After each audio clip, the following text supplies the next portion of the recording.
आज मैं पीटी के लिए प्रारंभिक परीक्षा के लिहाज से एक महत्वपूर्ण टॉपिक पे चर्चा करूंगा और उसका नाम है वैदिक काल या वैदिक संस्कृति। तो वैदिक संस्कृति को हम इसके अलग अलग जो डायमेंशन है, इसके अलग अलग पक्ष है, उसको देखेंगे। तो आइए देखते हैं कि किस रूप में हम इसका अध्ययन करेंगे। सबसे पहले हम इसका एक छोटा सा परिचय देखेंगे कि है क्या।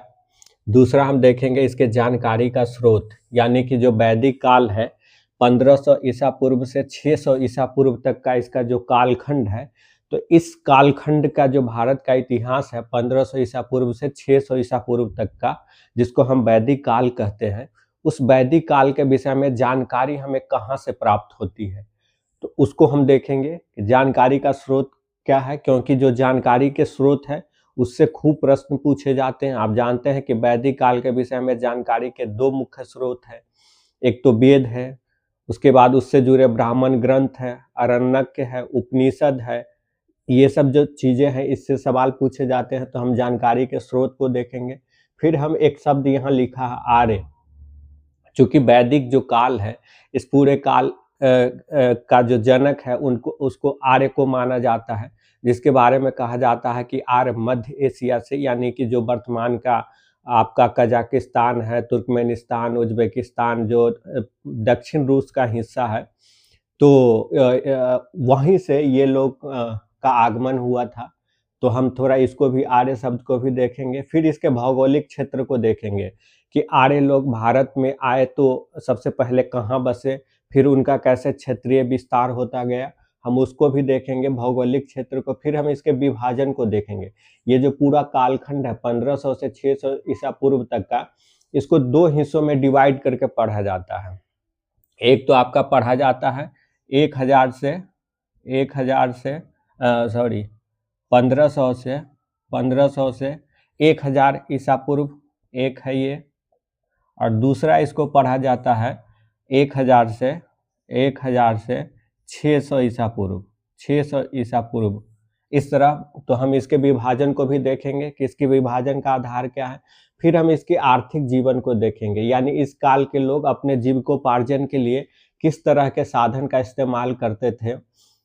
फिर सामाजिक जीवन को देखेंगे कि समाज में विभाजन किस तरह का था, महिलाओं की स्थिति क्या थी, लोगों के खान पान में क्या था, उनका पहनावा क्या था, उनका आभूषण क्या था, हम इसको देखेंगे। मनोरंजन के साधन क्या थे, क्योंकि इन सभी पहलुओं से प्रश्न पूछे जाते हैं।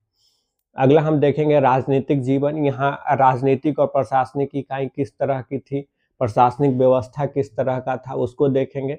फिर हम धार्मिक जीवन को देखेंगे कि इनके जीवन में धर्म का क्या महत्व था, इनके मुख्य देवी देवता कौन थे, उन देवी देवताओं को खुश करने के लिए क्या करते थे, और इनकी जो देवी देवताओं को खुश करना या जो उपासना था उसका उद्देश्य क्या था, तो हम इसको भी देखेंगे।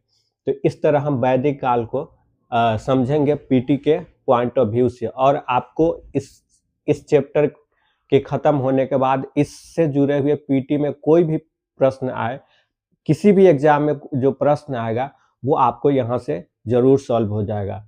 तो आइए हम इसका परिचय देखते हैं।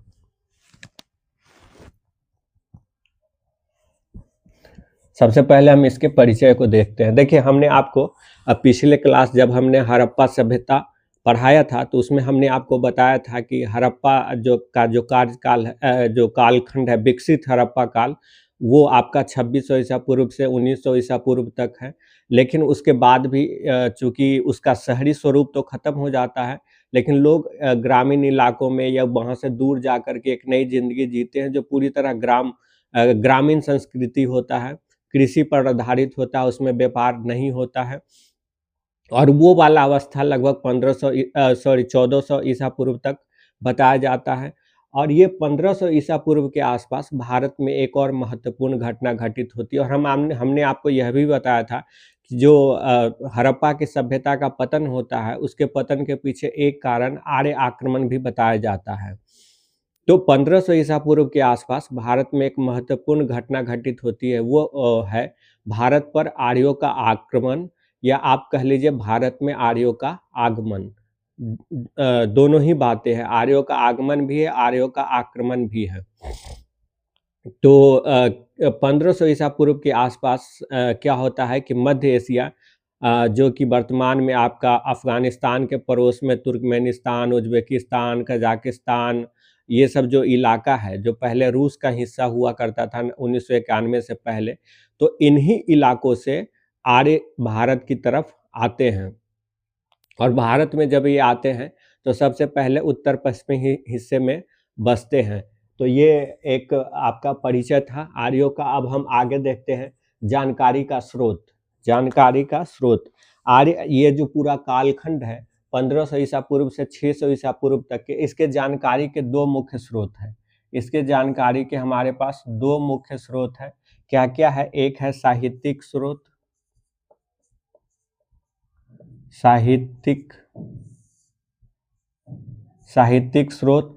एक है आपका पुरातात्विक स्रोत, पुरातात्विक स्रोत, पुरातात्विक। साहित्यिक स्रोत में क्या है? साहित्यिक स्रोत आप जानते हैं जो लिखे हुए रूप में मिलते हैं, तो इसमें आपका आता है वेद मुख्य रूप से। और पुरातात्विक स्रोत जो है उसमें आपको आता है, एक तो आप ये इनके द्वारा जो मृद भांड का इस्तेमाल किया गया था, मृद भांड यानी मिट्टी के बर्तन। दूसरा है एक अभिलेख भी है जो एशिया माइनर से मिला है 1400 ईसा पूर्व का, तो वो अभिलेख भी है।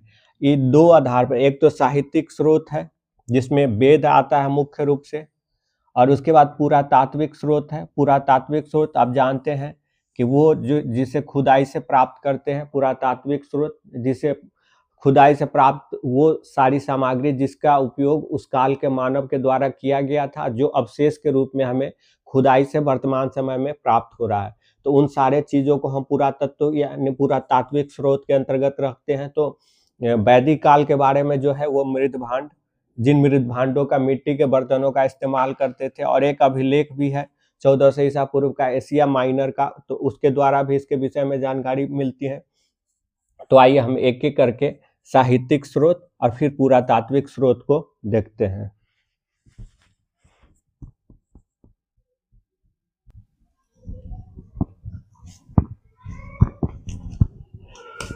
तो वैदिक काल के विषय में हमारी जो जानकारी के स्रोत है उसको हमने दो हिस्सों में बांटा था, साहित्यिक स्रोत और पुरातात्विक स्रोत। तो हम साहित्यिक स्रोत को देखते हैं। साहित्यिक स्रोत यानी जो लिखित में जानकारी मिलती है। तो साहित्यिक स्रोत के में क्या क्या आता है? साहित्यिक स्रोत में आता है वेद, ब्राह्मण ग्रंथ, आरण्यक, उपनिषद, और एक अंत में वेदांग भी हम इसको देखेंगे। वेदांग, वेदांग, वेदांग, ये आते हैं आपके साहित्यिक स्रोत में। तो हम वेद को देखते हैं। वेद क्या है?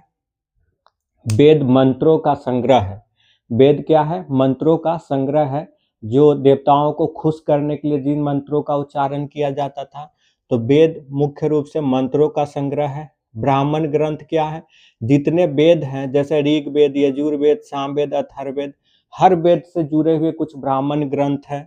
जैसे अगर आप ऋग्वेद की बात करें तो उससे जुड़े ब्राह्मण ग्रंथ ऐतरेय और कौशिक की है। यजुर्वेद से पंचविश और जैमिनीय है। उसके बाद सामवेद से शतपथ और तैत्तिरीय है, और अथर्ववेद से गोपथ है। तो ब्राह्मण ग्रंथ क्या है? दरअसल ये जो वेद में जो मंत्र दिए गए हैं, ब्राह्मण ग्रंथों में उन मंत्रों की व्याख्या की गई है, उन मंत्रों का अर्थ स्पष्ट किया गया है। उसके बाद आरण्यक है। आरण्यक क्या है? अरण्य से आरण्यक बना है। अरण्य का अर्थ होता है वन या जंगल। तो जंगल में बैठ करके इसका अध्ययन किया जाता था। ठीक है। तो आरण्यक क्या है? देखिए, जो वेद की व्यवस्था है इसमें यहाँ तक कि देवताओं को खुश करने के लिए, जो मोक्ष प्राप्ति के लिए वेद में जो कर्म कांड की बात की गई है उसका, और आगे उपनिषद जो कि मोक्ष प्राप्ति के लिए ज्ञान की बात करता है। तो इन दोनों के बीच की एक कड़ी है जिसमें इन दोनों का ही चर्चा है। ठीक, जो वेद है और ब्राह्मण ग्रंथ है उनका, और जो उपनिषद है, तो इसमें एक तरह से फिलोसफिकल चीज की शुरुआत होती है, दार्शनिक चीज की यहीं से। और आगे चल करके आप देखेंगे उपनिषद पूरी तरह दर्शन पे आधारित है, और भारत का पहला ये दर्शन की शुरुआत उपनिषद से होती है। तो आरण्यक ये हो गया, ये उपनिषद हो गया। उपनिषद में क्या है? उपनिषद में आत्मा और ब्रह्म के बीच के संबंधों का वर्णन किया गया है कि आत्मा क्या है और ब्रह्म क्या है, और वेदांग भी हम लास्ट में देखेंगे। ये ग्रंथ है, चूंकि ये वेद से ही जुड़ा हुआ है, इसको इसीलिए इसको वेदांग कहा जाता है। तो हम एक एक करके यहाँ देखते हैं। वेद, वेद में क्या है? 4 वेद है, ऋग्वेद, यजुर्वेद, सामवेद, अथर्ववेद। इसमें ऋग्वेद सबसे प्राचीन है, ऋग्वेद सबसे प्राचीन वेद है। और ऋग्वेद में आपके ऋग्वेद को 10 मंडल 1028 सूक्त और 10,462 ऋचाओं में डिवाइड किया गया है। तो ऋग्वेद का डिवीजन इस तरह होता है। ऋग्वेद में कुल क्या है? 10 मंडल है, 1028 सूक्त है और 10,462 ऋचाएं हैं। ये ऋग्वेद में है। 10 मंडल, 1028 सूक्त और 10,462 ऋचाएं हैं। जो 10 मंडल है हम उसको देखते हैं। ऋग्वेद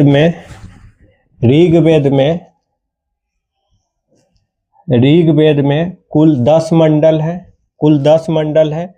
ऋग्वेद के जो 10 मंडल है उसमें एक मंडल 2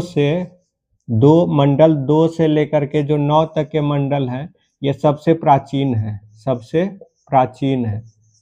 प्राचीन है। 2 से 9 तक के जो मंडल है वो प्राचीन है, और पहला और 10वां मंडल बाद में जोड़ा गया है। पहला और 10वां मंडल बाद में जोड़ा गया है। 2 से 9 तक के जो मंडल हैं वो सबसे प्राचीन है। पहला और 10वां मंडल आपका बाद में जोड़ा गया है। उसके बाद हम देखते हैं कि जो ऋग्वेद है, ऋग्वेद तो इसके जो तीसरा मंडल है, ऋग्वेद के तीसरे मंडल में, तीसरा मंडल सूर्य देवता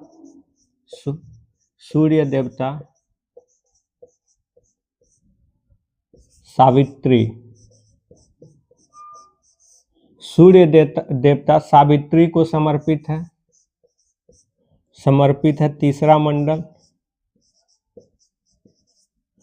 तीसरे मंडल में सूर्य देवता सावित्री को समर्पित मंत्र है, सूर्य देवता सावित्री को समर्पित मंत्र है। और ये जो मंत्र है सूर्य देवता सावित्री को समर्पित जो मंत्र है, वो मंत्र आपके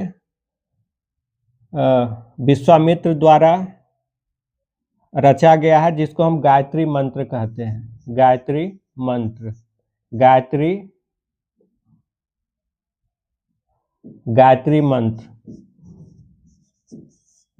मंत्र कहते हैं, जो विश्वामित्र द्वारा रचित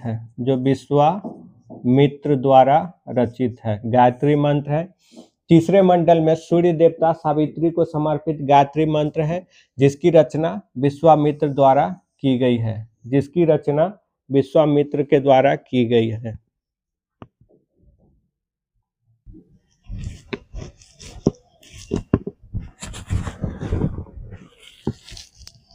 तो हमने देखा कि जो तीसरा मंडल है उस तीसरे मंडल में गायत्री मंत्र है, जो गायत्री मंत्र सूर्य देवता सावित्री को समर्पित है। उसके बाद हम एक और चीज देखते हैं। ऋग्वेद में जो 7वां मंडल है, 7वां मंडल जो है, ये 7वां मंडल में एक युद्ध का उल्लेख मिलता है, जिसको हम बोलते हैं दशराग्य युद्ध। 7वां मंडल में दशराग्य युद्ध का उल्लेख मिलता है। ये दशराग्य युद्ध परुशनी या रावी नदी, जो वर्तमान में रावी नदी है, उसी को परुशनी कहा जाता था वैदिक काल में। तो उसी रावी नदी के तट पर लड़ा गया था। उसके बाद आप देखेंगे इसका एक और मंडल है नौवा मंडल, नौवा मंडल जो सोम देवता को समर्पित है। सोम देवता, नौवा मंडल सोम देवता है, यानी कि नौवे मंडल में सोम देवता से संबंधित मंत्र है। उसके बाद ऋग्वेद का एक 10वां मंडल, 10वां मंडल में पहली बार 10वां मंडल के भीतर जो पुरुष सूक्त है, पुरुष सूक्त, पुरुष सूक्त, 10वें मंडल के पुरुष सूक्त में ही पहली बार 4 वर्णों का वर्णन विवरण मिलता है, ब्राह्मण, क्षत्रिय, वैश्य और शूद्र। 4 वर्णों का वर्णन विवरण सबसे पहले ऋग्वेद के 10वें मंडल में मिलता है। तो हमने देखा कि ऋग्वेद में कुल ऋग्वेद में जो कुल 10 मंडल है उसमें से पहले से और 9वां कुछ पहला और 10वां को छोड़ करके 2 से 9 तक का जो मंडल है वो सबसे प्राचीन मंडल है, और मंडल पहला और मंडल 10वां सबसे बाद में जोड़ा गया है। उसके अलावा एक और चीज जान लीजिए आप कि जो 10वां मंडल है, ऋग्वेद का 10वां जो मंडल है यह सबसे बड़ा मंडल है। ऋग्वेद का 10वां मंडल सबसे बड़ा मंडल है। वही ऋग्वेद का जो दूसरा मंडल है, दूसरा, वो सबसे छोटा मंडल है, सबसे छोटा मंडल है। ऋग्वेद का दूसरा मंडल सबसे छोटा मंडल है। तो हमने देखा कि ऋग्वेद में कुल 10 मंडल, 1028 सूक्त, 10,462 ऋचाएं हैं। जो 10 मंडल है उस मंडल में 2 से लेकर के 9 तक के जो मंडल है वो सबसे प्राचीन है, और मंडल 1 और मंडल 10 सबसे बाद में जोड़ा गया है। मंडल 10 सबसे बड़ा मंडल है, मंडल 2 सबसे छोटा मंडल है, मंडल आपका जो 3 है, मंडल 3 में सूर्य देवता सावित्री को समर्पित गायत्री मंत्र है, और जिस गायत्री मंत्र की रचना विश्वामित्र नामक ऋषि के द्वारा की गई थी। उसके अलावा 7वां जो मंडल है उस मंडल में एक युद्ध का वर्णन है जिसको हम दशहरा के युद्ध कहते हैं। ये वैदिक काल के राजाओं के बीच में लड़ा गया था, परुशनी नदी यानी रावी नदी के तट पर, जो उस समय परुशनी के नाम से जाना जाता था। जो 9वां मंडल है वो सोम देवता को समर्पित है, और 10वें मंडल जो है वो 10वें मंडल में सबसे पहली बार 4 वर्ण ब्राह्मण, क्षत्रिय, वैश्य और शूद्र का वर्णन मिलता है। एक और चीज जान लीजिए ऋग्वेद के बारे में।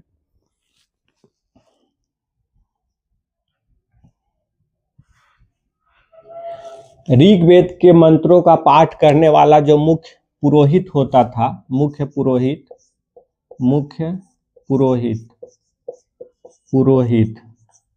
उसको होत्री कहा जाता, होता या होत्र कहा जाता था, होता या होत्र कहा जाता था मुख्य पुरोहित को। ऋग्वेद के मुख्य पुरोहित को होता या होत्री कहा जाता था। तो ये हमने ऋग्वेद को देख लिया। अब हम आते हैं यजुर्वेद पर। यजुर्वेद में क्या है? यजुर्वेद में यज्ञ से जुड़े विधि विधानों का उल्लेख है, यानी कि यज्ञ वेदी और का निर्माण कैसे हो, और यज्ञ से जुड़े तो जो तमाम विधि विधान है उसका उल्लेख किसमें मिलता है? आपको यजुर्वेद में मिलता है। और यजुर्वेद जो है उसमें जो यज्ञ की जो वेदी बनती थी, उस वेदी के लिए जिस तरह के नाप और चीजें अपनाई जाती थी, तो उसी के आधार पर यह माना जाता है कि ज्यामिति जो है उसका जन्म भी यजुर्वेद की परंपराओं से ही हुआ है। तो हमने यजुर्वेद में क्या देखा? यज्ञ के विधि विधानों का उल्लेख होता है। और यजुर्वेद के जो मुख्य पुरोहित होते थे, यजुर्वेद के मुख्य पुरोहित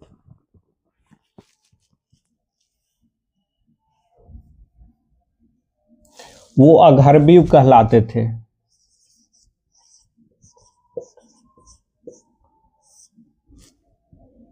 अधर्वयु, यजुर्वेद के मुख्य पुरोहित अधर्वयु कहलाते थे, और ऋग्वेद के मुख्य पुरोहित यजुर्वेद के मुख्य पुरोहित अधर्वयु कहलाते थे, और ऋग्वेद के मुख्य पुरोहित होत्री कहलाते थे। उसके अलावा हम देखते हैं सामवेद। तो साम का अर्थ होता है गायन, ये गायन प्रधान वेद है। इसमें वो मंत्र थे जो यज्ञ के अवसर पे गाए जाते थे। साम वेद में वो मंत्र है जिसे यज्ञ के अवसर पे पुरोहित के द्वारा गाया जाता था, और ये साम वेद को ही भारत में संगीत का जनक के रूप में देखा जाता है। जो साम वेद के पुरोहित थे, साम वेद के जो मुख्य पुरोहित थे, उसे उद्गाता कहा जाता था। उद्गाता कहा जाता था। उद्गाता, साम वेद के मुख्य पुरोहित को उद्गाता कहा जाता था। जो अथर्ववेद है, अथर्ववेद, अथर्ववेद ये मुख्य रूप से अथर्ववेद में आपको जादू टोना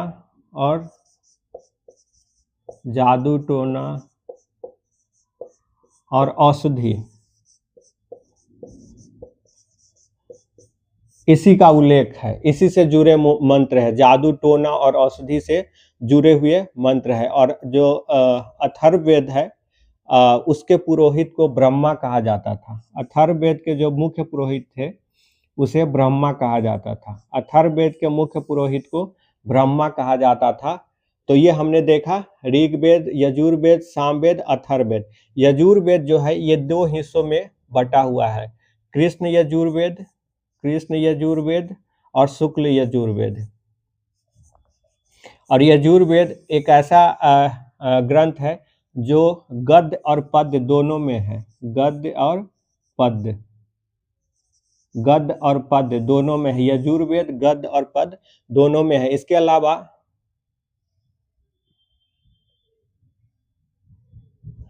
ऋग्वेद, यजुर्वेद और सामवेद, इन तीनों को मिला करके इन तीनों को वेद त्रयी कहा जाता है। वेद त्रयी, ऋग्वेद, यजुर्वेद और सामवेद, इन तीनों को वेद त्रयी कहा जाता है। तो आपसे जब भी पूछा जाए कि वेद त्रय में कौन कौन से आता है, तो आप ध्यान रखेंगे ऋग्वेद, यजुर्वेद और सामवेद। तो ये हमने वेद को देखा। अब हम देखते हैं ब्राह्मण ग्रंथ को। तो हर वेद से जुड़ा हुआ ब्राह्मण ग्रंथ है। ब्राह्मण ग्रंथ में क्या है, जो वेद है उसके मंत्रों को ही समझाया गया है ब्राह्मण ग्रंथ में। तो ऋग्वेद के जो ब्राह्मण ग्रंथ है वो है ऐत्रेय ब्राह्मण और कौशितकी ब्राह्मण।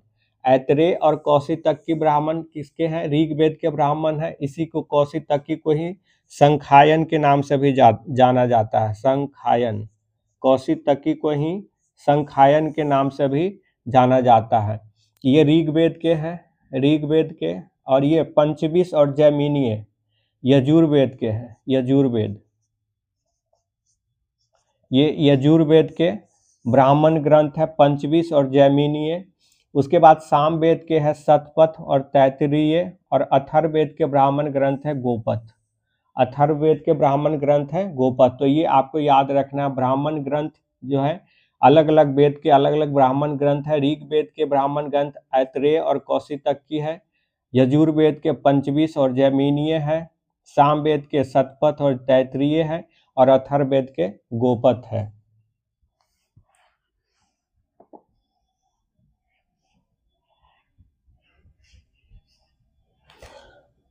आरण्यक के हमने आपको पहले ही बताया कि ये वेद और उपनिषद के बीच की कड़ी है। अरण्य से बना हुआ है, इसका अर्थ होता है वन में बैठ करके, वन में रह करके अध्ययन करना।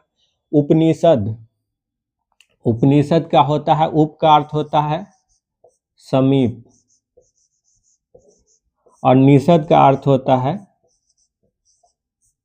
बैठना। तो उपनिषद का अर्थ होता है गुरु के समीप बैठ करके अध्ययन करना। और उपनिषद में क्या है? उपनिषद में ब्रह्म और आत्मा के विषय में वर्णन किया गया है। और उपनिषद में ये बताया गया है कि ब्रह्म और आत्मा दोनों एक ही है, लेकिन हम अज्ञानता के कारण हम इन दोनों को अलग अलग मानते हैं। यानी कि आत्मा और परमात्मा दोनों एक ही चीज है, लेकिन अज्ञानता की वजह से हम इन दोनों को अलग अलग मानते हैं। और इस अज्ञानता को दूर करने के लिए ज्ञान की प्राप्ति आवश्यक है। तो आप देखेंगे जहाँ वेद और ब्राह्मण ग्रंथ, इन दोनों में, वेद में जहाँ कर्म कांडों की प्रधानता है यानी यज्ञ की प्रधानता है, वहीं उपनिषद में ज्ञान प्राप्ति की प्रधानता है। और हमारा अगला है वेदांग, हम उसको भी देखते हैं।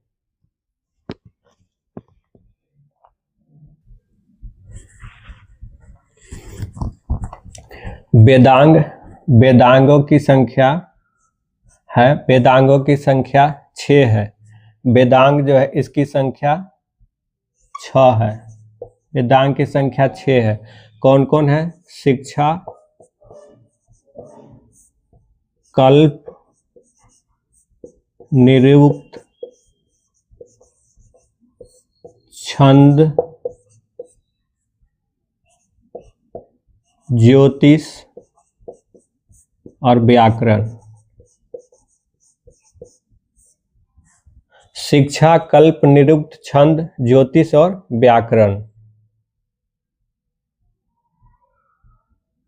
ये 6 वेदांग है। यानी आपको ये 6 वेदांग याद रखना, शिक्षा, कल्प, निरुक्त, छंद, ज्योतिष और व्याकरण, ये वेदांग है।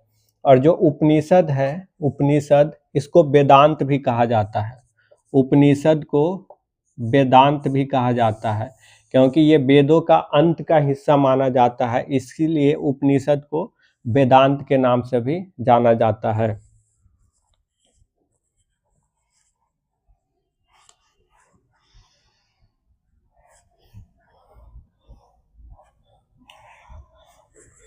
अब अगला हमारा है जानकारी का स्रोत में हमने साहित्यिक स्रोत देख लिया, अब पुरातात्विक स्रोत देखते हैं। पुरातात्विक स्रोत, पुरातात्विक स्रोत, पुरातात्विक स्रोत में मुख्य रूप से 2 चीजें आती है। एक तो चित्रित धूसर मृद भांड, चित्रित धूसर मृद भांड, चित्रित धूसर मृद भांड। धूसर का अर्थ होता है मटमैला रंग का या धूल के रंग का, तो चित्रित धूसर मृद भांड यानी कि ऐसा मृद भांड मतलब मिट्टी का बर्तन जो चित्रित हो, यानी कि जिस पर चित्र बनाए गए हो और जिसका रंग धूसर हो यानी कि मटमैले रंग का हो, इस तरह के मृद भांड जो है ये आपको पंजाब हरियाणा वाले हिस्से से प्राप्त होता है। पंजाब और हरियाणा वाले हिस्से से चित्रित धूसर मृद भांड प्राप्त होता है। और ये जो वैदिक काल के लोग थे, ऋग वैदिक काल या उत्तर वैदिक काल के जो लोग थे वो इसी तरह के बर्तन का इस्तेमाल करते थे। यानी जिस बर्तन का इस्तेमाल करते थे वो चित्रित होता था और उस पर चित्र होते थे, उसका रंग धूसर होता था। तो आपसे अगर पूछे कि निम्नलिखित में से किस काल में चित्रित धूसर मृद भांड का इस्तेमाल किया जाता था, तो आपको उसका आंसर वैदिक काल देना है। उसके अलावा एक अभिलेख है 1400 ईसा पूर्व का, 1400 BCE का, 1400 ईसा पूर्व का बोगाज कोई अभिलेख,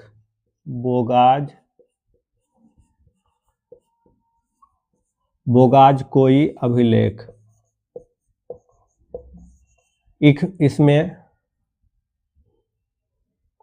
इंद्र,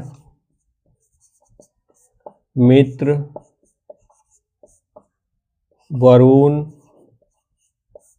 नासत्य, इस तरह के देवताओं का उल्लेख मिलता है। इंद्र, मित्र, वरुण, नासत्य।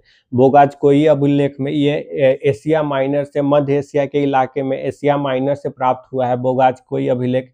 यह 1400 ईसा पूर्व का है, 1400 ईसा पूर्व का है और इसमें कुछ इस तरह के देवताओं का उल्लेख प्राप्त होता है। तो इससे भी वैदिक काल के विषय में जानकारी मिलती है। अगला हमारा है आर्य। आर्य, आप जानते हैं कि वैदिक जो सभ्यता है, वैदिक जो संस्कृति है, इसका जनक आर्यों को माना जाता है और बताया जाता है कि आर्यों के द्वारा ही वेदों की भी रचना हुई और जो वैदिक संस्कृति है इसके जनक भी आर्य ही थे। तो आप पूछा जाता है कि आर्य शब्द का अर्थ क्या होता है, एग्जाम में पूछ लिया जाता है कि आर्य शब्द का अर्थ क्या होता है। तो आर्य का आप जान लीजिए, आर्य शब्द का अर्थ होता है श्रेष्ठ, उदात्त, श्रेष्ठ, उदात्त, कुलीन, ये आर्य शब्द का अर्थ होता है। श्रेष्ठ, उदात्त, कुलीन, ये आर्य शब्द का शाब्दिक अर्थ होता है जो कि एग्जाम में बार बार पूछा जाता है। और ऋग्वेद में आर्य शब्द का 36 बार उल्लेख आया है। ऋग्वेद में आर्य शब्द का कुल 36 बार उल्लेख आया है। अब हम देखते हैं भौगोलिक क्षेत्र।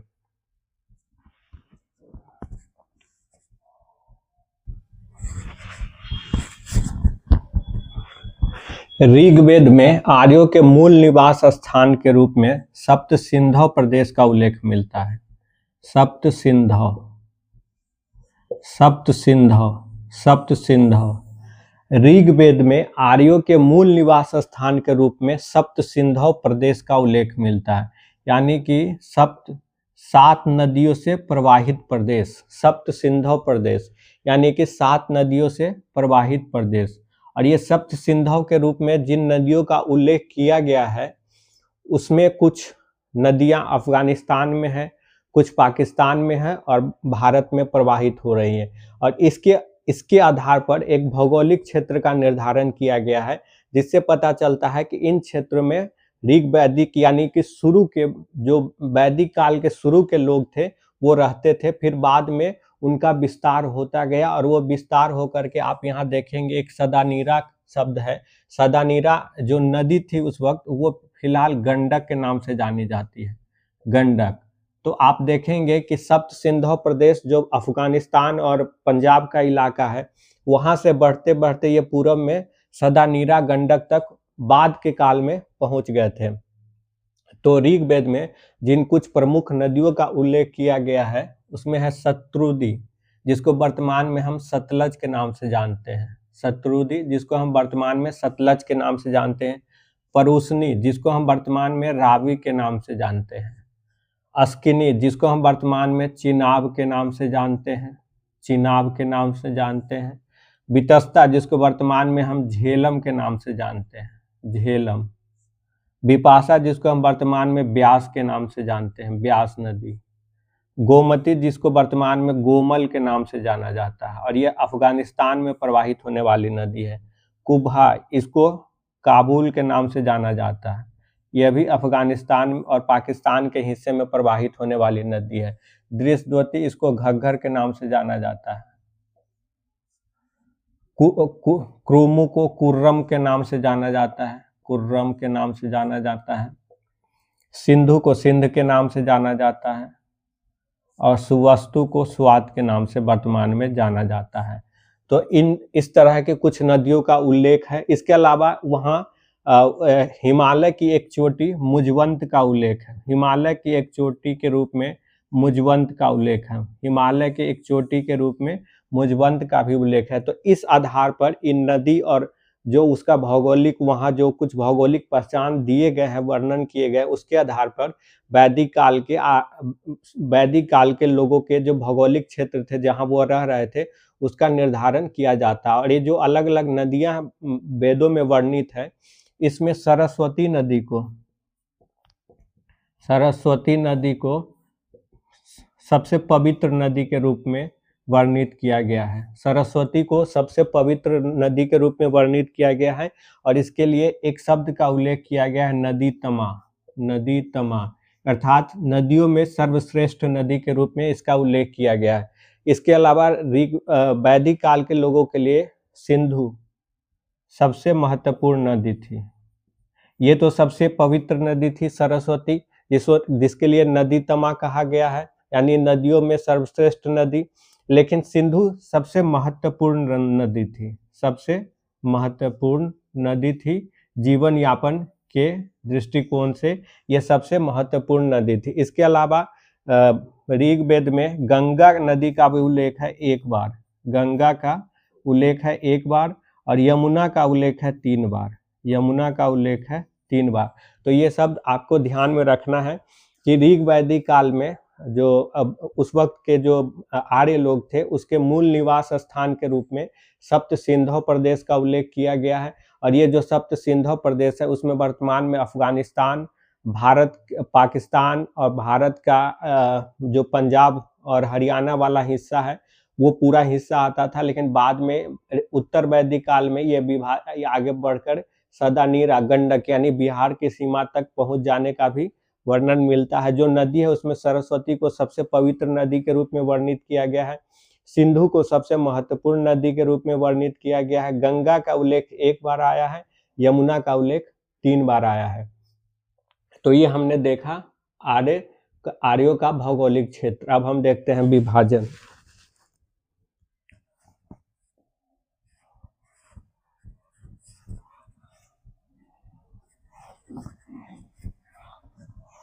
अब हम इसके विभाजन को देखते हैं।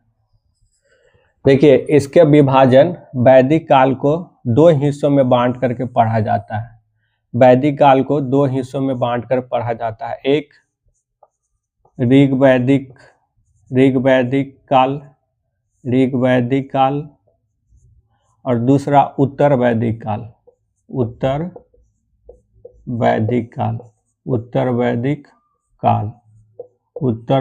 काल दो हिस्सों में बांट के पढ़ा जाता है। ऋग्वैदिक काल का कालखंड जो है अवधि वह 1500 ईसा पूर्व से 1000 ईसा पूर्व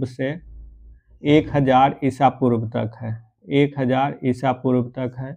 और उत्तर वैदिक काल जो है इसका कालखंड 1000 से 600 ईसा BCE तक है। अब इस विभाजन का आधार क्या है? इस विभाजन का आधार एक तो जानकारी का स्रोत है। ये जो 1500 से 1000 BCE तक का जो कालखंड है, इसके विषय में जानकारी सिर्फ और सिर्फ ऋग्वेद से प्राप्त होती है, क्योंकि बाकी के जो वेद है, यजुर्वेद, सामवेद, अथर्ववेद, उसकी रचना इसके बाद हुई है, इस कालखंड के बाद हुई है। तो इसके बारे में जानकारी उत्तर वैदिक काल, यानी ये ऋग्वेद को अर्ली वेद माना जाता है, प्रारंभिक वेद, और बाकी के जो 3 है वो उत्तर वेद यानी बाद का वेद माना जाता है। तो जो बाद के वेद है 3, उसके द्वारा जिस काल के विषय में जानकारी मिलती है उसको हम उत्तर वैदिक काल कहते हैं, और ऋग्वेद के द्वारा जिसके विषय में जानकारी मिलती है उसको हम ऋग्वैदिक काल कहते हैं। दूसरा, इसके विभाजन का आधार इनके आर्थिक, सामाजिक और राजनीतिक जीवन की विशेषताएं भी है। जैसे आप देखेंगे ऋग्वैदिक काल जो है, यहाँ मुख्य रूप से इनके जीविकोपार्जन का साधन जो है वो पशुपालन है, जबकि उत्तर वैदिक काल में आकर के इनके जीवन में कृषि की प्रधानता हो जाती है। इसके अलावा आप देखेंगे ऋग्वैदिक काल में समाज का विभाजन बहुत कठोर नहीं है, लेकिन उत्तर वैदिक काल में आकर समाज का विभाजन स्पष्ट रूप से ब्राह्मण, क्षत्रिय, वैश्य और शूद्र के रूप में हो जाता है। जबकि यहाँ ऋग्वैदिक काल में सिर्फ 3 ही वर्ण ब्राह्मण, क्षत्रिय और वैश्य का उल्लेख मिलता है। हालांकि इस ऋग्वैदिक काल के अंत में आकर के, जो कि हमने पहले बताया था कि पहला और 10वां मंडल बाद में जोड़ा गया है, तो जो 10वां मंडल है उसके पुरुष सूक्त में पहली बार 4 वर्ण का उल्लेख मिलता है, और यह ऋग्वैदिक काल के अंतिम समय का वर्णन है।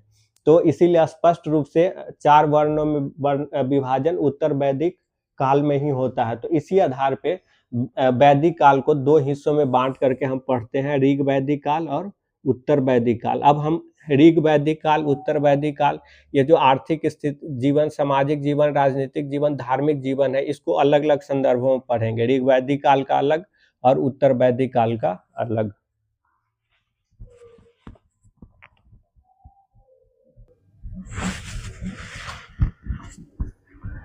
ऋग्वैदिक काल के लोगों के आर्थिक जीवन में पशुपालन की भूमिका बहुत अधिक थी। यानी कि ऋग्वैदिक काल जो कि 1500 से 1000 BCE तक का कालखंड है, इस काल में जो लोग थे उनके जीविकोपार्जन का मुख्य साधन क्या था? पशुपालन। और पशुओं में गाय का महत्व सर्वाधिक अधिक था, सबसे अधिक गाय का महत्व था, फिर घोड़ा का। इसके अलावा और भी वो जानवर पालते थे, लेकिन गाय और घोड़े का महत्व बहुत अधिक था। गाय को लेकर के ही बार बार युद्ध होता था, और जो पशु थे इसी को संपत्ति का साधन माना जाता था। पशु को ही संपत्ति का साधन माना जाता था। तब संपत्ति के साधन के रूप में भूमि की कोई अवधारणा नहीं थी, कि भूमि को तब संपत्ति का कोई साधन नहीं माना जाता था। संपत्ति का साधन तब जानवर को ही संपत्ति का साधन माना जाता था, और इसी को दक्षिणा के रूप में भी दिया जाता था। और जानवरों में गाय का महत्व सबसे अधिक था, और गाय को लेकर के ही बार बार युद्ध हुआ करता था, जिसको कहते हैं गवेषणा, जिसका अर्थ होता है गाय को लेकर होने वाले युद्ध। तो गाय को लेकर के ही बार बार युद्ध होता था, और गाय को अघन्या भी कहा जाता था।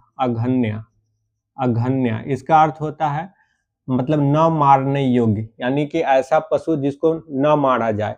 अघन्या कहा जाता था क्योंकि उसका महत्व बहुत अधिक था, और बताया जाता है कि गाय मारने वाले को मृत्यु दंड तक दे दिया जाता था। तो ये पशुपालन था। आपसे अगर पूछा जाए कि ऋग वैदिक काल में के लोगों के का जीवन मुख्य रूप से किस पे आधारित था, तो उनका जीवन मुख्य रूप से पशुपालन पर ही आधारित था। कृषि ऋग वैदिक काल के अंत में आकर के लोगों को कृषि की जानकारी होती है और वहाँ कृषि के रूप में किन किन फसलों का उपजाया जाता था, तो इसके बारे में सिर्फ एक ही फसल का उल्लेख मिलता है, यव एक ही फसल का उल्लेख मिलता है। कुछ विद्वान ये मानते हैं कि ये जौ था, जौ, लेकिन इस पे कोई स्पष्ट सहमति नहीं है। या तो ये कहा जा रहा है या तो ये जौ था या फिर कुछ फसलों कुछ फसल जो उपजाते थे उसको सामूहिक रूप से यौ शब्द से संबोधित किया गया था। तो यहाँ कृषि ऋग वैदिक काल के अंत में आकर के उन्हें कृषि का ज्ञान होता है। और उर्वरा शब्द आता है जूते हुए खेत के लिए, जो जोते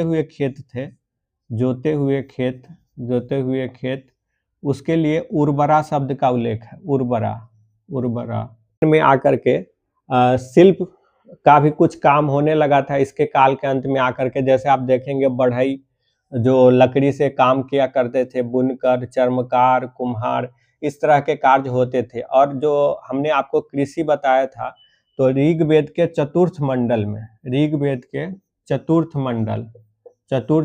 में कृषि का उल्लेख आता है। ऋग्वेद के चतुर्थ मंडल में कृषि का उल्लेख आता है। उसके अलावा ऋग्वेद में एक शब्द का जिक्र है, पन्नी। तो पन्नी माना जाता है कि ये व्यापारी थे। पन्नी यानी कि व्यापार में शामिल लोग थे वो पन्नी। इसके अलावा निष्क ऋग्वेद में निष्क का उल्लेख भी आया है विनिमय के साधन के रूप में।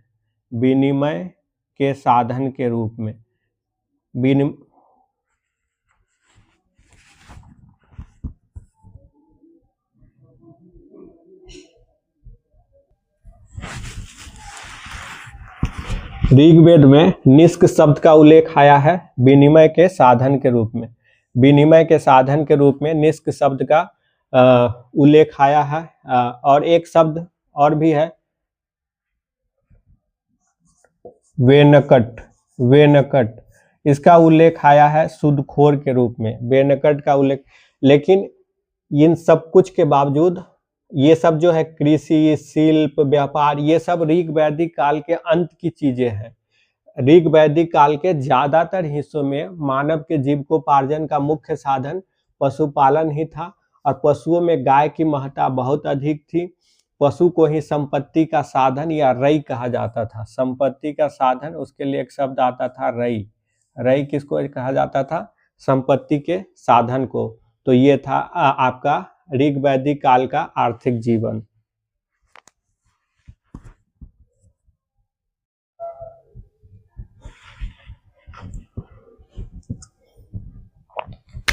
सामाजिक जीवन में हम देखते हैं, सामाजिक जीवन में कुल या गोत्र की बड़ी महत्ता थी। मतलब एक कुल या एक परिवार जिसको कहते हैं, लेकिन तब परिवार का मतलब बहुत विस्तृत रूप में था। आज की तरह जो परिवार है वो नहीं था। आज का परिवार बहुत ही सीमित है, जिसमें माता पिता और उसके बच्चे यहीं तक होते हैं। लेकिन तब का परिवार में पूरा एक कुल या गोत्र, यानी कि एक बड़ा एक गोत्र, मतलब एक पूर्वज से उत्पन्न जितने लोग थे सब एक साथ रहते थे। तो व्यक्ति की पहचान कुल या गोत्र से होती थी। व्यक्ति की पहचान उसके कुल या गोत्र से होती थी। और एक कुल के या गोत्र के जो लोग थे वो सभी लोग मिल करके ही एक कबीला का निर्माण करते थे। एक कबीलाई जीवन था। ऋग वैदिक काल का जीवन एक कबीलाई जीवन था। लोग कबीलों में रहते थे और एक कबीला जो होता था उसमें एक पूर्वज के ही सभी लोग रहते थे। और कबीले को जन के नाम से जाना जाता था। ऋग्वेद में जन शब्द का उल्लेख 275 बार हुआ है। ऋग्वेद में जन शब्द का उल्लेख 275 बार हुआ है। ये इम्पोर्टेंट है, ये पूछा जाता है कि ऋग्वेद में जन शब्द का उल्लेख कितने बार हुआ है, विष शब्द का उल्लेख कितनी बार हुआ है। और कबीला के लिए ही एक और शब्द का इस्तेमाल होता था जिसको हम कहते थे विष। और विष शब्द का इस्तेमाल ऋग्वेद में 20 शब्द का उल्लेख 170 बार हुआ है। तो कुल या गोत्र था, उसी से कबीला बनता था और कबीले को ही जन और 20 कहा जाता था। जन शब्द का उल्लेख 275 बार है, 20 शब्द का उल्लेख 170 बार है। अगला हम देखते हैं समाज का स्वरूप कैसा था। तो समाज का स्वरूप पितृसत्तात्मक था। पितृसत्तात्मक, पितृसत्तात्मक समाज का स्वरूप कैसा था? पितृसत्तात्मक, यानी कि परिवार का मुखिया कौन? पिता ही होते थे। जैसा कि पहले हमने हड़प्पा काल में बताया था कि वो समाज मातृसत्तात्मक था, हड़प्पा का समाज। लेकिन जो ऋग्वैदिक समाज था वो कैसा था? पितृसत्तात्मक समाज था। समाज का विभाजन, समाज का विभाजन, समाज का विभाजन था। ऋग्वैदिक समाज 2 हिस्सों में बटा हुआ था।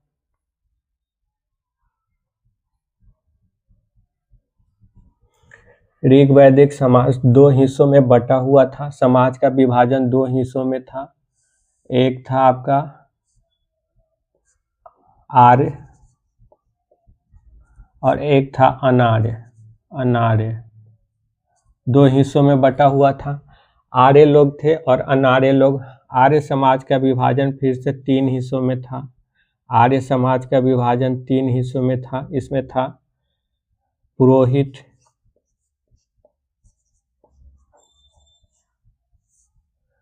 एक दूसरा था आपका योद्धा, योद्धा और तीसरा था सामान्य जन, सामान्य जन, सामान्य जन। तो ऋग्वैदिक काल का विभाजन समाज 2 हिस्सों में बटा था, आर्य और अनार्य। ये जो अनार्य थे ये यहाँ के मूल निवासी थे और आर्य जो कि बाहर से आए हुए थे। और अनार्य के भीतर, अनार्य के भीतर 10 शिव होता था। इन्हें 10 शिव कहा जाता था। इन्हीं में से कुछ लोगों को गुलाम बना करके भी आर्य द्वारा रखा जाता था, जिसे दास कहा जाता था। तो समाज इस तरह विभाजित था 2 हिस्सों में, आर्य और अनार्य। आर्य फिर 3 हिस्सों में विभाजित था, पुरोहित, योद्धा और सामान्य जन। तो ये समाज का विभाजन था। और ये जो समाज का ये विभाजन था इसका आधार आर्थिक था, आर्थिक क्रियाकलाप। ये आर्य समाज का जो विभाजन था इसका आधार था आर्थिक क्रियाकलाप, आर्थिक क्रियाकलाप। ये समाज आर्थिक आधार पर बटा हुआ था। जैसा कि आने वाले समय में होता है कि ये विभाजन जो है जन्म आधारित हो जाता है, लेकिन अभी ऋग्वैदिक काल में ये जन्म आधारित नहीं है, ये कर्म आधारित विभाजन है, जिससे कि आर्य समाज 3 हिस्सों में बटा हुआ है। इसके विभाजन का आर्थिक आधार था। ये एक और बात से स्पष्ट होता है, वो है ऋग्वेद का 10वां मंडल। ऋग्वेद का 10वां मंडल है, उसमें ऋग्वेद के 10वें मंडल में एक व्यक्ति कहता है कि मैं कवि हूँ, मैं कवि हूँ, कवि हूँ, मेरे पिता वैद्य हैं, मैं कवि हूँ, मेरे पिता वैद्य हैं, मेरे माँ चक्की चलाती, मतलब आटा उस समय जो पीसा जा, चक्की चलाती है। तो ये कहा जाता था। एक 10वां मंडल जो है ऋग्वेद का, उसमें एक व्यक्ति कहता है कि मैं कवि हूँ, मेरे पिता वैद्य है, मेरी माँ चक्की चलाती है और अलग अलग व्यवसाय करते हुए हम सब लोग एक ही छत के नीचे रहते हैं। तो इससे ये तात्पर्य होता है कि एक ही परिवार के लोग अलग अलग तरह का काम करते थे। और चूंकि ये अलग था, एक ही परिवार का सदस्य था, इसमें से कोई कवि था, कोई वैद्य था, कोई सामान्य जन था। तो इससे ये पता चलता है कि समाज का विभाजन जो था वो जन्म के आधार पर नहीं बल्कि आर्थिक क्रियाकलाप के आधार पर था। अब हम देखते हैं महिलाओं की स्थिति। हमने आपको बताया था कि जब भी हम किसी भी कालखंड के सामाजिक जीवन को पढ़ते हैं तो हम वहाँ देखते हैं कि समाज का स्वरूप कैसा था, विभाजन कैसा था, महिलाओं की स्थिति कैसी थी, वहाँ खान पान कैसा था, आभूषण कैसा था, मनोरंजन के साधन कैसे थे। ये सब चीज़ हम सामाजिक जीवन में देखते हैं। ये महिलाओं की स्थिति देखते हैं। तो ऋग्वैदिक काल में महिलाओं की स्थिति अच्छी थी। ऋग्वैदिक काल में महिलाओं की स्थिति अच्छी थी, अच्छी थी। इससे क्या तात्पर्य है? बाल विवाह की व्यवस्था, प्रथा वहाँ नहीं थी, बाल विवाह नहीं था। बाल विवाह नहीं था, बाल विवाह नहीं था। लड़कियों की शादी सामान्यतः 16 से 17 वर्ष की आयु में होती थी। वहाँ प्रदा प्रथा का प्रचलन नहीं था। वहाँ नियोग प्रथा का प्रचलन था। नियोग प्रथा का मतलब होता है कि जब किसी भी महिला के हस्बैंड की डेथ हो जाए तो फिर अपने देवर से शादी करना, उसी प्रथा को नियोग प्रथा कहते हैं। तो वो नियोग प्रथा का प्रचलन था। महिलाओं को शिक्षा का अधिकार प्राप्त था। महिलाओं को शिक्षा का अधिकार प्राप्त था। महिलाओं को धार्मिक क्रियाकलाप में भाग लेने का अधिकार था। ऋग्वैदिक काल की महिलाएं अपने पति के साथ यज्ञ में भाग लिया करती थी और शिक्षा का अधिकार महिलाओं को भी प्राप्त था। तो इसलिए यहाँ बहुत सारी महिला जो विदुषी महिलाएं मतलब ज्ञानी महिलाएं भी थी। उनमें से कुछ का नाम है, जैसे एक है लोपामुद्रा, दूसरा है घोषा, सिक्ता, अपाला, विश्वारा। ये नाम आप याद रखिएगा, ये नाम याद रखना जरूरी है। ये ऋग वैदिक काल के कुछ विदुषी महिलाएं हैं, लोपामुद्रा, घोषा, सिक्ता, अपाला, विश्वारा। और अभी बीपीएससी जो 71वीं बीपीएससी की पीटी हुआ था, 71वीं बीपीएससी के पीटी में एक क्वेश्चन पूछ लिया गया था कि निम्नलिखित में से कौन से विदुषी महिलाएं ऋग वैदिक काल में नहीं थी। और इनमें से तो 3 ऑप्शन थे, एक चौथा ऑप्शन दे दिया गया था गार्गी का, गार्गी। तो गार्गी जो थी वो उत्तर वैदिक काल यानी कि ऋग वैदिक काल के बाद जो 1000 से 600 ईसा पूर्व तक का काल है, उत्तर वैदिक काल, उस काल की ये विदुषी महिलाएं थी। तो इसीलिए इसको याद रखना जरूरी है। जिनको ये नाम याद था वो इसका सही आंसर करा। तो ये लोपामुद्रा, घोषा, सिक्ता, अपाला, विश्वारा, ये ऋग वैदिक काल की विदुषी महिलाएं थी। उसके अलावा हम देखते हैं आहार में क्या था। ऋग वैदिक काल के लोग शाकाहारी मांसाहारी दोनों प्रकार के आहार का सेवन करते थे, लेकिन शाकाहार की प्रधानता थी। मांसाहार का सेवन बहुत रेयर में किसी खास अवसर पर किया जाता था। इसके अलावा एक पेय पदार्थ का प्रचलन था जिसको सोमरस कहा जाता था। सोमरस ये किसी पौधे से प्राप्त किया जाता था। एक सोमरस ये पेय पदार्थ था, पेय पदार्थ, इसका भी प्रचलन था समाज में। सोमरस का प्रचलन था, पेय पदार्थ का प्रचलन था। इसके अलावा हमने आपको बताया था कि ऋग वैदिक समाज आर्य और अनार्य में बटा हुआ था। तो अनार्यों में से कुछ लोग थे, अनार्यों में से कुछ लोगों को आर्य लोगों द्वारा गुलाम बना करके भी रखा जाता था, जिनको दास कहा जाता था। तो ऋग वैदिक काल में दास प्रथा का भी प्रचलन था। ये आपको याद रखना है। पर्दा प्रथा का प्रचलन नहीं था, नियोग प्रथा का प्रचलन था, दास प्रथा का भी प्रचलन था। उसके अलावा पुनर्विवाह का प्रचलन था, पुनर्विवाह का प्रचलन था। तो ये सारी चीजें आपको याद रखना है। अगला है सामाजिक संघर्ष। सामाजिक संघर्ष, सामाजिक संघर्ष देखिए, ऋग वैदिक काल एक कबीलाई जीवन था। वहाँ अलग अलग कबीले थे और वो कबीले आपस में युद्ध किया करते थे, खास करके पशुओं को लेकर के। पशु ही संपत्ति का साधन माना जाता था और पशु प्राप्ति के लिए ही युद्ध होता था। पशु में भी विशेष रूप से गाय के लिए युद्ध हुआ करता था। तो एक बड़ी युद्ध, प्रसिद्ध युद्ध का उल्लेख है जिसको हमने पहले भी बताया था, वो है दशराग्य युद्ध। दशराग्य युद्ध, दशराग्य युद्ध होता है मतलब 10 राजाओं वाला युद्ध, 10 राजाओं वाला युद्ध। तो दशराग्य युद्ध, इसका वर्णन ऋग्वेद के 10वें मंडल में मिलता है। 10वें मंडल में इसका उल्लेख मिलता है। इस युद्ध में एक तरफ भरत कुल के राजा सुदास और दूसरी तरफ 10 राजाओं का एक गठबंधन था। 10 राजाओं का एक समूह था,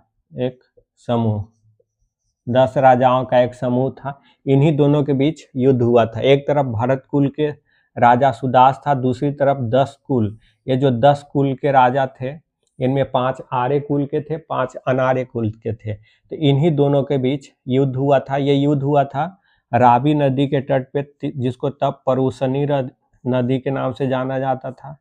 रावी नदी के तट पे ये युद्ध हुआ था और इस युद्ध में भरत कुल के राजा सुदास की जीत हुई थी। इस युद्ध में भरत कुल के राजा सुदास की जीत हुई थी और ये जो भरत कुल था, सुदास जो था जिसका राजा था, इसी के नाम पे भारत का नाम अपने देश का नाम भारत पड़ा। ये जो भरत कुल था उसी के नाम पे इस देश का नाम भारत पड़ा। तो ये 10 राग युद्ध आप याद रखेंगे। ये 10 राजाओं, एक तरफ 10 राजाओं का एक गुट था, एक तरफ भरत कुल के राजा सुदास थे। इन्हीं दोनों के बीच परुस्नी नदी के तट पर हुआ था।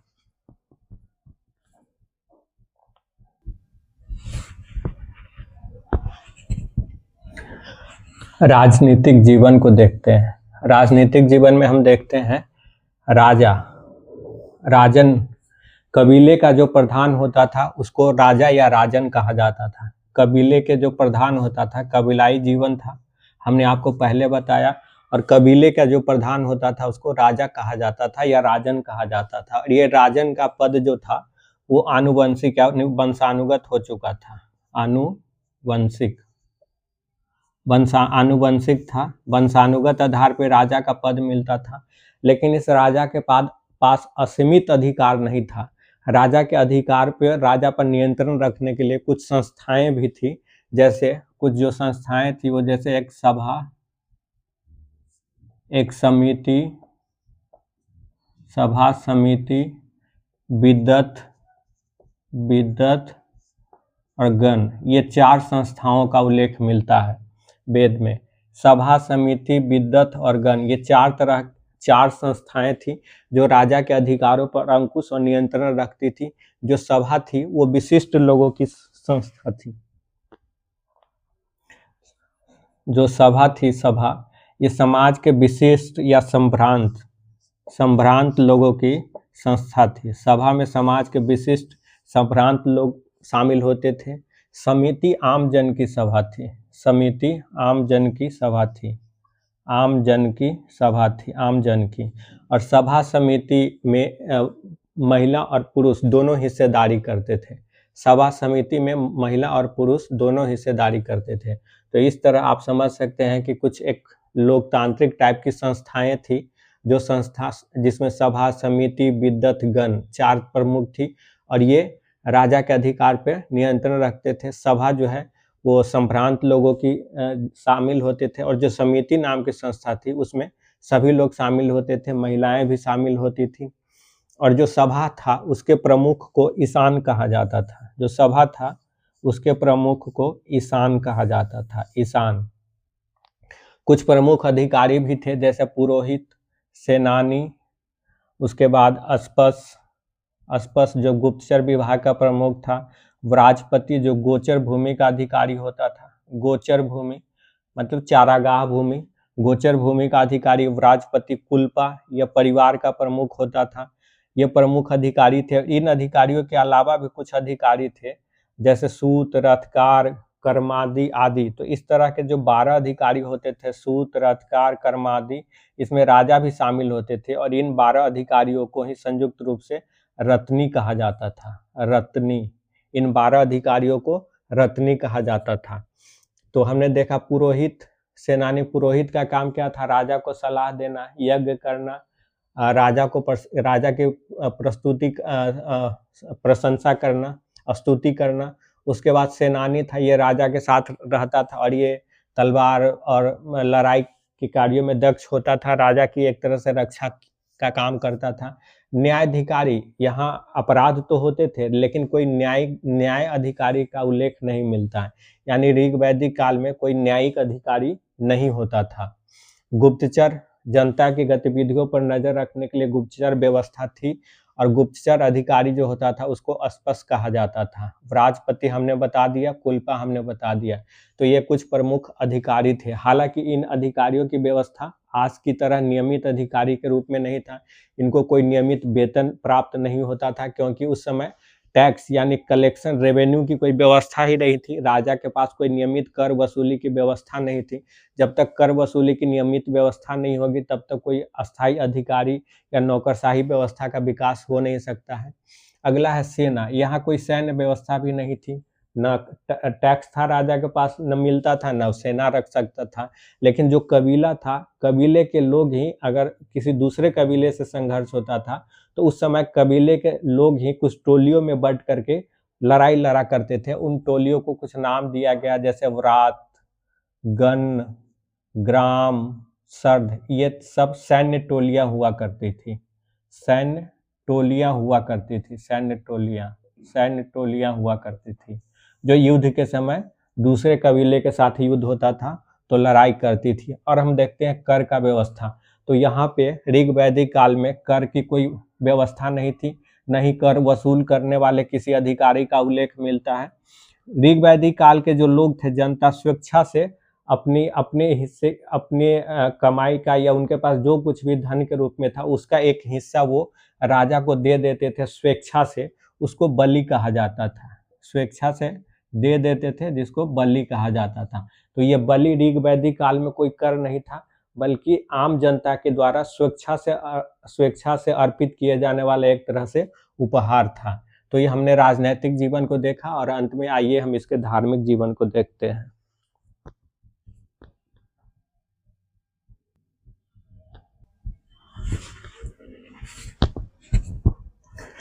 धार्मिक जीवन में हम देखते हैं कि इनके मुख्य देवता कौन कौन थे।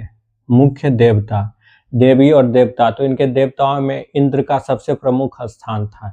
इंद्र को युद्ध का देवता, पुरंदर यानी दुर्ग को तोड़ने वाला, बादल का देवता, ये सब इंद्र को माना जाता था। और इंद्र के लिए ऋग्वेद में कुल 250 सूक्त हैं। ऋग्वेद में इंद्र के लिए कितने सूक्त हैं? 250 सूक्त, ये याद रखना आपको। ऋग्वेद में इंद्र के लिए 250 सूक्त हैं। अगला है अग्नि। अग्नि के लिए ऋग्वेद में कुल 200 सूक्त हैं। और अग्नि को एक तरह से मध्यस्थ के रूप में माना जाता था। ये कहा जाता था कि अग्नि में आहुति के रूप में जो चीजें दी जाती है वो धुआं बनकर निकलता है और फिर वो ऊपर देवता को प्राप्त हो जाता है। तो अग्नि को एक तरह से मध्यस्थ देवता के रूप में देखा जाता था। और ऋग वैदिक काल में जो धर्म या देवता देवी की अवधारणा है, उसका विकास कुछ यूं हुआ कि ऋग वैदिक काल के लोगों ने जिन प्राकृतिक चीज़ों को नियंत्रित नहीं कर पाया या जिसके रहस्य को वो समझ नहीं पाया, उसका उसने मानवीकरण करके या दैवीकरण करके उसको पूजना शुरू कर दिया। तो एक तरीके से आप देखेंगे ये इन सब का संबंध प्रकृति से ही है। उसके बाद एक तीसरा देवता है वरुण। वरुण को समुद्र का देवता माना जाता था, समुद्र का देवता, समुद्र या जल राशि का देवता। इसके अलावा वरुण को ही ऋत देवता माना जाता था। ऋत देवता वो कहते हैं जो प्राकृतिक संतुलन, प्राकृतिक स्थितियों को संतुलित रखता है, उसी को ऋत देवता कहा जाता है। तो वरुण को ऋत देवता भी कहा जाता था। सोम जो है इसको वनस्पति देवता, वनस्पति का देवता था। सोम वनस्पति देवता था, वनस्पति देवता। और मरुत जो था वो आंधी तूफान का देवता था, आंधी तूफान का देवता, आंधी तूफान का देवता मरुत था। तो ये प्रमुख देवता थे। इंद्र, जिसमें सबसे महत्वपूर्ण देवता इंद्र थे, इसके लिए 250 सूक्त है ऋग्वेद में। फिर अग्नि है जिसके लिए 200 सूक्त है। फिर वरुण है, सोम है, मरुत है। और देवता के अलावा कुछ देवियों का भी उल्लेख है। इन देवियों में दो प्रमुख है, उषा और अदिति। उषा और अदिति दो प्रमुख देवियों का उल्लेख है। अब ये जो इनका जो धार्मिक जीवन था, ये जो देवताओं को खुश करने के लिए किस तरह की उपासना पद्धति क्या करते थे, देवताओं को खुश करने के लिए उनकी उपासना पद्धति क्या थी? तो यज्ञ था और चढ़ावा था, और ब्राह्मणों को दान दक्षिणा दिया जाता था। ये इनकी उपासना पद्धति थी। अगला है उपासना का उद्देश्य क्या था। ये जो देवता को खुश करने के लिए जो उपासना करते थे, उनका उद्देश्य क्या था? उनका उद्देश्य सिर्फ और सिर्फ भौतिक सुख की प्राप्ति थी। भौतिक सुख की प्राप्ति, भौतिक सुख मतलब संपत्ति का साधन पशु था तो पशु की प्राप्ति, इसके अलावा पुत्र प्राप्ति, स्वस्थ रहना, यही सब इनका उद्देश्य था। तो उपासना पद्धति जो था उसका उद्देश्य मुख्य रूप से भौतिक सुख सुविधा की प्राप्ति ही थी। मोक्ष प्राप्ति की कोई अवधारणा अभी तक विकसित नहीं हो पाई थी। इसलिए ये पूरा जो धार्मिक जीवन था ये भौतिक सुख की प्राप्ति पर ही आधारित था। तो ये हमने पूरा ऋग वैदिक काल देखा है। अब हम इसी तरह उत्तर वैदिक काल के सामाजिक, आर्थिक, राजनीतिक और धार्मिक जीवन की चर्चा करते हैं।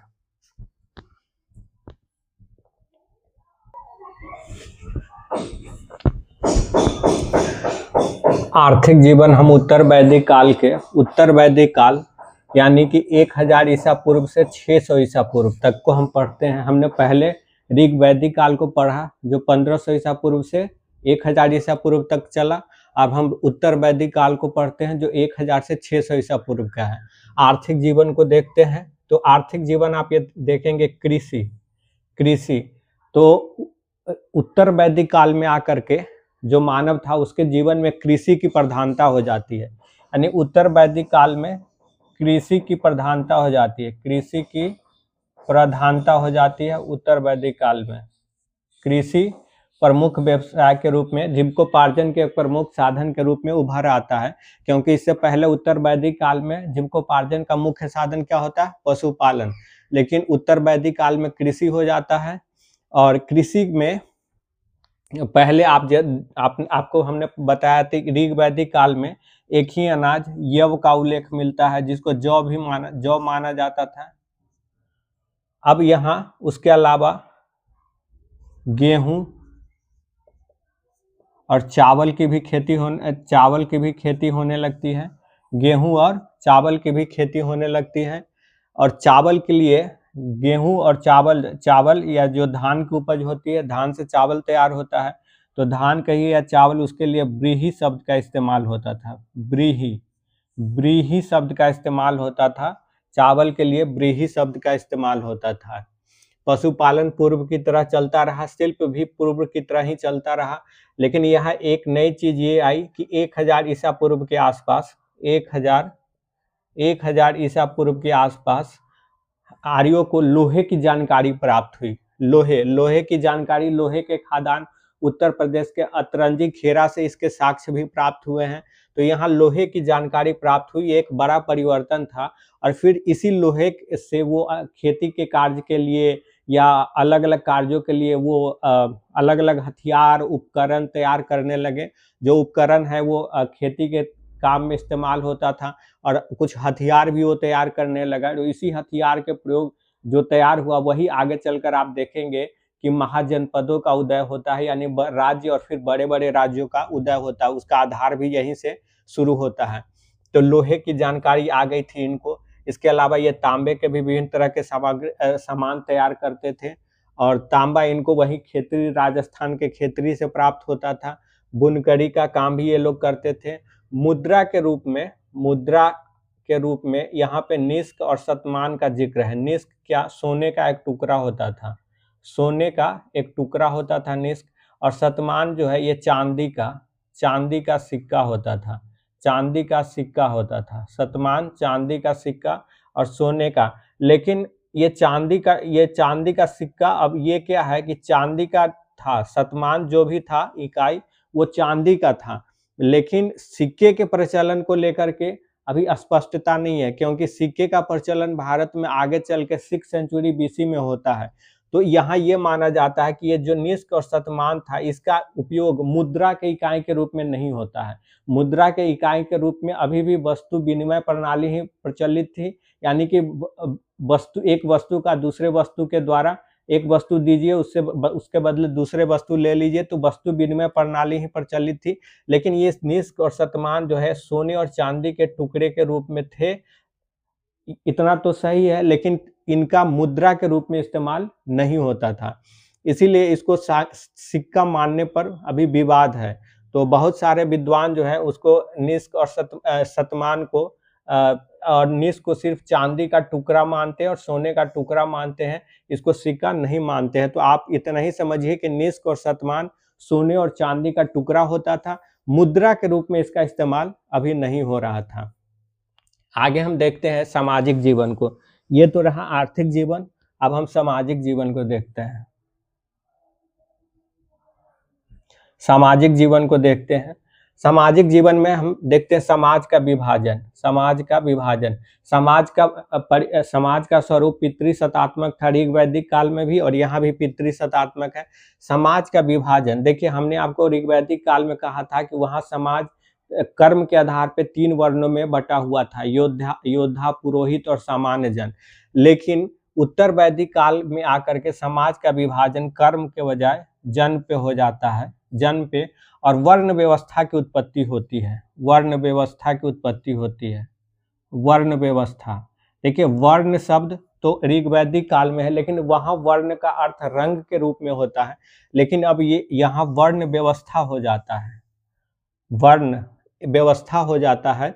और ये वर्ण व्यवस्था जो है वो जन्म के आधार पे निर्धारित होता है, जन्म के आधार पे। और वर्ण व्यवस्था के तहत 4 वर्ण का उदय होता है, ब्राह्मण, क्षत्रिय, वैश्य और शूद्र। इन 4 वर्णों के स्पष्ट, और इसका आधार क्या होता है, जन्म। इसका आधार कर्म नहीं, जन्म होता है। तो यहाँ वर्ण व्यवस्था की स्थापना हो जाती है, 4 वर्ण हो जाते हैं। इनमें से जो 3 वर्ण है, ब्राह्मण, क्षत्रिय और वैश्य, इनको द्विज कहा जाता है। इन 3 वर्णों को द्विज कहा जाता है, क्योंकि इन्हें जनेऊ पहनने का और उपनयन संस्कार का अधिकार होता है, इसलिए इन्हें द्विज कहा जाता है। लेकिन शूद्र के पास उपनयन संस्कार का अधिकार नहीं होता है। इसके अलावा एक और महत्वपूर्ण चीज अस्पृश्यता, छुआछूत। अभी यहाँ पे छुआछूत या अस्पृश्यता की भावना का विकास नहीं हुआ, यानी उत्तर वैदिक काल तक अभी छुआछूत की कोई प्रथा विकसित नहीं हुई है। हाँ, वर्ण व्यवस्था का उत्पत्ति हो गया है, वर्ण समाज 4 वर्णों में बढ़ चुका है। उसमें 3 वर्णों के पास कुछ विशेष अधिकार आ गए हैं, जैसे द्विज जो है उनको उपनयन संस्कार का अधिकार मिल गया, शूद्रों को उससे वंचित कर दिया गया है। लेकिन अभी तक छुआछूत की भावना या अस्पृश्यता की भावना का विकास नहीं हुआ है। तो ये समाज का विभाजन रहा। इसके अलावा हम महिलाओं की स्थिति देखते हैं, तो महिलाओं की स्थिति में ऋग्वैदिक काल की तुलना में इस काल में आकर के महिलाओं की स्थिति में गिरावट आती है। महिलाओं का जो उपनयन संस्कार नहीं होता है, जिस तरह यहाँ 3 वर्ण का उपनयन संस्कार होता है और शूद्रों का उपनयन संस्कार नहीं होता है, उसी तरह महिलाओं का भी उपनयन संस्कार नहीं होता है। और पहले ऋग्वैदिक काल में महिलाएं जो सभा और समिति नाम की संस्थाओं में भाग लेती थी, वहां भी इनके भाग लेने पर रोक लगा दिया जाता है। हाँ, महिलाओं को शिक्षा अब भी मिलता है, हालांकि पहले की तरह नहीं। महिलाओं को शिक्षा अभी भी प्राप्त होता है, और उस शिक्षा प्राप्ति की वजह से उत्तर वैदिक काल में भी कुछ विदुषी महिलाएं होती है, जैसे गार्गी उसमें से एक है, गंधर्व दूसरी है, गृहीता और मैत्रेयी। ये 4 प्रमुख विदुषी महिलाएं हैं, विद्वान महिलाएं। गार्गी, गंधर्व, गृहीता, मैत्रेयी, ये 4 प्रमुख है। 71वीं बीपीएससी में इसी गार्गी से क्वेश्चन पूछ लिया गया था। उसमें ऑप्शन दिए गए थे कि निम्न में कौन सी विदुषी ऋग्वैदिक काल में नहीं थी। उसमें जो 4 ऑप्शन दिए गए थे, उनमें 3 ऑप्शन ऋग्वैदिक काल के दिए गए थे, और एक यही गार्गी जो है उत्तर वैदिक काल के, उनको भी विकल्प के रूप में दिया गया था। इसके अलावा जो पैतृक संपत्ति होता है, उससे भी महिलाओं को इस काल में आकर के वंचित कर दिया गया था। तो इस तरह हम देखते हैं कि महिलाओं की स्थिति में गिरावट आती है। 2 और नई चीजें उत्तर वैदिक काल में होती है। एक तो गोत्र व्यवस्था स्थापित हो जाती है, जो गोत्र का सिस्टम आज तक समाज में चला आ रहा है। गोत्र का मतलब होता है गोष्ठ, यानी वो सारे लोग जिनके गाय एक जगह रखे जाते हो। गोष्ठ वही जगह होता है जहाँ गाय रखी जाती है। तो वो सारे लोग जिनके गाय एक जगह रखे जाते हो, वो सब एक गोत्र के कहलाते हैं, और ये गोत्र के लोग सब एक ही पूर्वज के संतान होते हैं। तो ये गोत्र व्यवस्था की उत्पत्ति हो गई थी उत्तर वैदिक काल में, जो आज तक चली आ रही है। इसके अलावा आश्रम व्यवस्था का उद्भव भी होता है उत्तर वैदिक काल में।